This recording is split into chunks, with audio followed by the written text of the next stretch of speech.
believe it? Can you believe it? Yes, I'm going to be eating some. And yes, I'm not sorry. Sorry that you're not here. I'm not sorry that I'm here. Hi, Cindy Cross here from the Post and Rail, and I'm really excited to be here with Sam today from the Frances Strawberry Farm.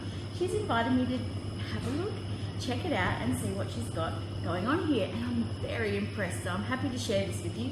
Thanks for the invite, Sam. No worries, thanks for coming. No worries. So we've just been out in the garden and picked these delicious looking strawberries.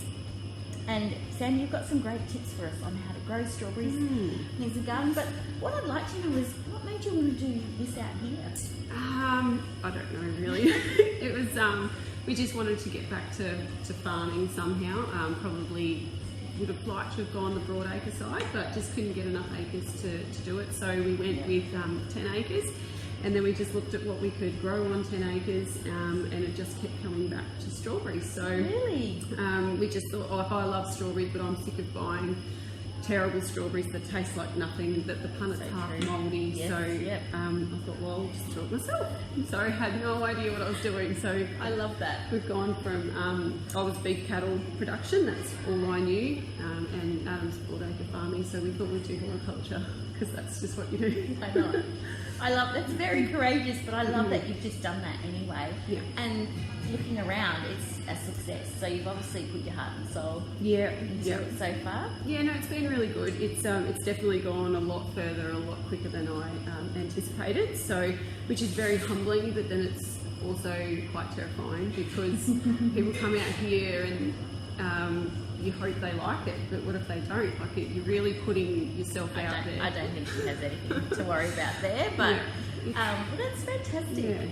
Yeah. So what made you choose hydroponic kind of strawberry growing over in-ground strawberries? Yeah, so there was a couple of reasons. Number one is probably just laziness. Like I didn't want to bend over and pick you're them. there. I'm liking it. I'm liking it. No, it's I just see it as backbreaking work. But the main reason was because we could only get 10 acres, and once you plant strawberries in the ground in a particular spot, you can't plant back there for a few years because of viruses that can build up in the soil. So you have to have a number of acres for your soil rotations, and we just didn't feel we had enough acreage to rotate our soils. So that's when we looked at, right, well, is there a way of growing them out of the ground? We've learnt 90% of what we've done is Google. We just Googled everything. We're like, oh, how do we do this? And we found a lot of systems over in Ireland and overseas that you follow along. Yeah, so we just sort of looked at the systems, and then we'd look and see what the name was on the bag, and so then we'd Google the bag, and then we'd look up watering systems. But we had a lot of help from HelloFresh down in Mount Gambier. Hydroponics down there. They helped us with the watering system side and the bed forming that they sit on. So yeah, so the main reason was just so that it's easy to pick and sort of rotations. No, that makes sense.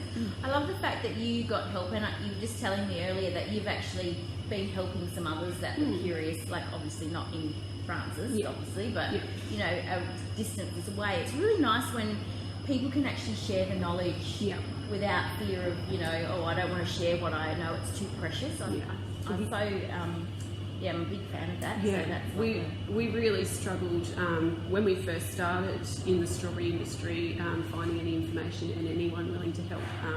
We were openly told that people had to learn the hard way, so we can too.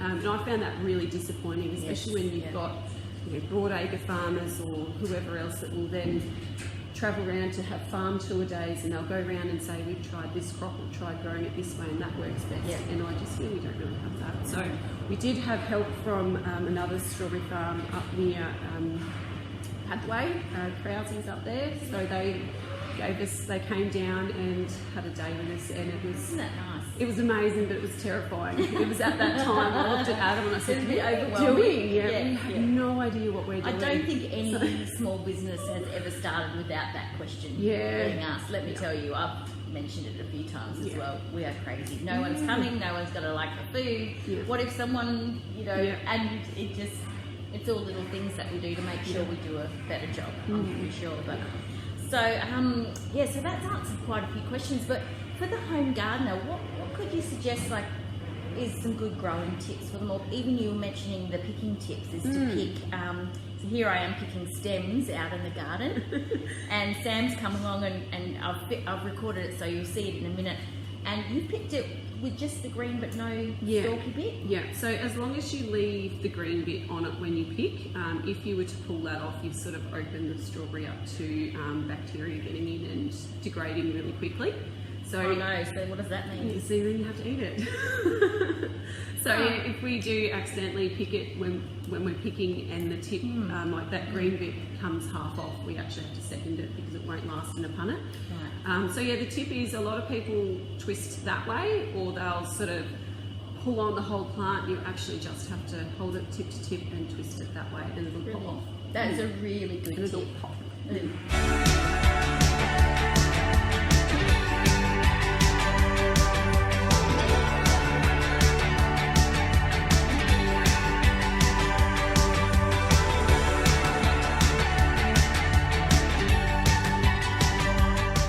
And they were making that noise too, actually. Yeah. So I didn't actually know that, so thank you. I've learned that one. Yeah. Now, as far as colour goes, how does that... Yeah, so if you see a strawberry in a punnet that's got white on it, it's not ripe. And once you pick a strawberry, it won't ripen anymore, unlike bananas or pears, they sort of ripen. These don't ripen anymore. So if you pick it when it's not ripe, it won't get any better. So this one I would probably say is just a little bit under. These aren't too bad, it's very weather dependent. I'm sure I picked that one. Yeah. And I'll fix it for you, just so it doesn't go... So this is probably a little bit under 2, but you just want it red all the way around. You know, you don't want, I mean, a little bit of orange is probably okay. I mean, that's erring on not ripe enough. Another day and that would be amazing. So, yeah. Just, Well, luckily I like them slightly on the top. Yeah. That's why yeah. I picked that. But you're right, it wasn't fully sweet yet. Yeah, and just need that extra day to get that flavour like that. I would say is perfect colouring on it. It's you know, it's got a nice gloss skin, nice and plump. So yeah, that'd be a good one. Fantastic. Well, how often would you pick the strawberries? Depending on weather. So if we get those really hot days of 30 to 40, we pick every day. But in temperatures like these, it might be every 2 to 3 days. So we had the pick your own come through on Sunday, so we're not picking till tomorrow, just because it's so cold here. Yep. And it's just So it's not ripening quick enough. No. So tell me more about the cafe side of it, because I've been out once and I've sampled your scones with strawberry jam and cream and delicious coffee, and I was really impressed. So how's the cafe side of it tying in? Yeah, so it's really good. It was, it just sort of evolved from nothing. Like initially when we started this, we went so much bigger, and I said, Darren, we just need a shed to pack the strawberries in. You know, we don't need power, water or anything, we just need a shed, so we're not in my kitchen. So we built it, and then I said, oh, it'd be really cool if we just had a coffee machine, so if people came and bought strawberries, they could have a coffee. And then I'm like, country hospitality. yeah, and then you go, oh, but if we're doing that, then we may as well just, you know, we'll just have morning tea, so we'll just do scones and stuff, and then we go, oh, well, we can just do lunch as well. You're doing so, morning tea? yeah, Wow. so we thought, oh, we'll just keep going, and yeah, so it just sort of snowballed from there, and we initially started 7 days a week. Just found it a little bit too challenging doing 7 days, so we cut it back to Fridays, Saturdays and Sundays open, and that leaves us the rest of the week to do our products that we do out the back. The back.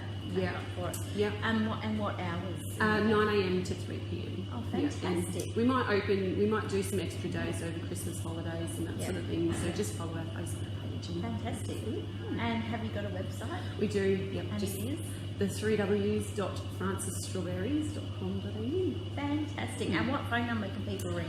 0419 202 276, or Facebook Messenger. I answer those messages really quickly. Oh, so, great. Yeah, It's worth coming and checking it out here, guys. It's this little gem in the middle of a paddock on the edge of a town of Francis, and I bet the community is just loving it. Yeah, it's something different. I know I would have loved it to have something like this when my kids were little out here. You know, we have to go to Narraport to have a coffee and catch up and let the kids have fun. So I just would Whereas have loved here, it. even outside of here, you've got room for the kids to run. You're not close to a road. Yeah. They can just relax and enjoy the area and go and pick your own Yeah, strawberries. and I think that's great. Is kids can learn where their fruit comes from. I think that's really important. You know, we've had family members that think that milk comes from a supermarket because they buy it in a bottle. So you know, it's all about just showing kids how you grow your fruit and where it comes from. That's fantastic, and thank you once again for letting me come and have a look here. Now I'm going to have a little cook up, as small a cook up as you could possibly do. I'm going to show you how to temper chocolate very, very quickly and easily. So if you want to dunk some strawberries with the stem, even though I was naughty and I picked some with stem, it's for a reason, because I wanted a handle, but it's not the way you should do it. Sam told me. So I'm in trouble, but that's okay. I enjoy depths of trouble, it's fine. So I'm actually going to show you a quick tip on how to temper chocolate, so that if you want to dunk some strawberries in chocolate, or for just doing anything with melted chocolate, it's really easy and it keeps the crispness and the shine and it doesn't go cloudy. So we're going to head on into the kitchen and I'm going to show you how to do that. See you in a sec. So now we're getting to the bit of doing melting the chocolate ready to dip the strawberries in. Now what I've done is I've melted about 3/4 of the amount of chocolate that I need, and I didn't know the microwave here, so I just did 30-second bursts, and it took 1.5 minutes until it is liquid chocolate. Now this is dark chocolate. Now to temper it, and this is a really good trick at home as well. So basically we've got this hot melted chocolate here. All we're going to do is add about 1/4 of the amount of chocolate that we need. And this is just dark chocolate chips, baking chips or whatever dark chocolate you've got. We're going to add that to the hot liquid chocolate.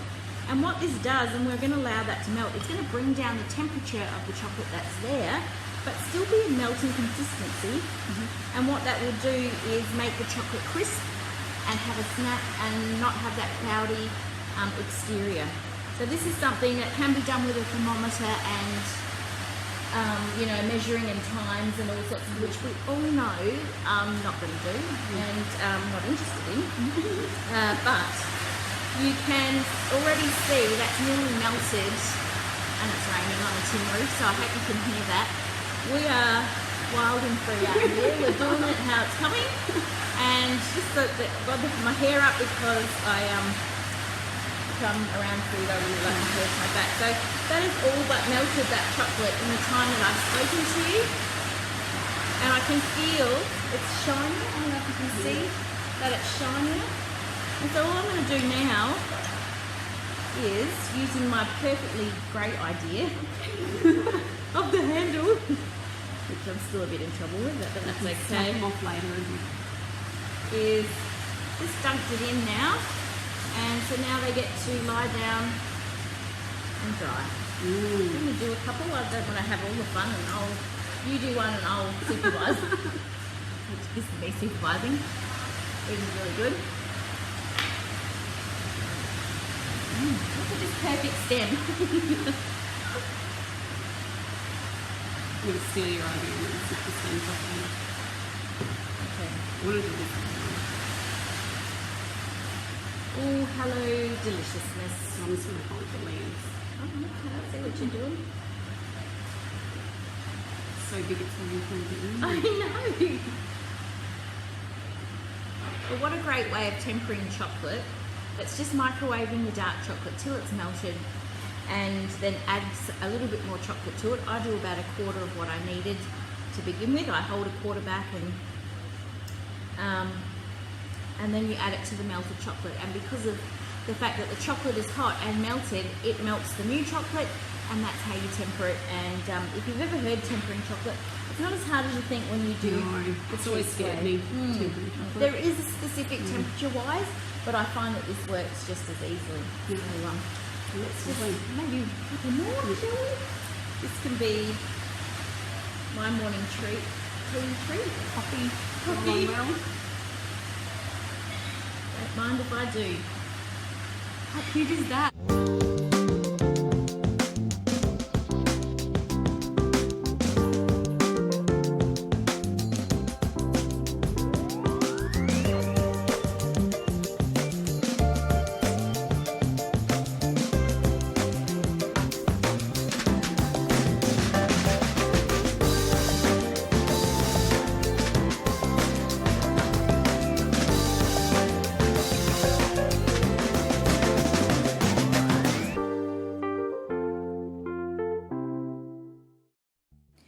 One of the important jobs in spring is removing the runners off the strawberry plants when they start growing off the main plant.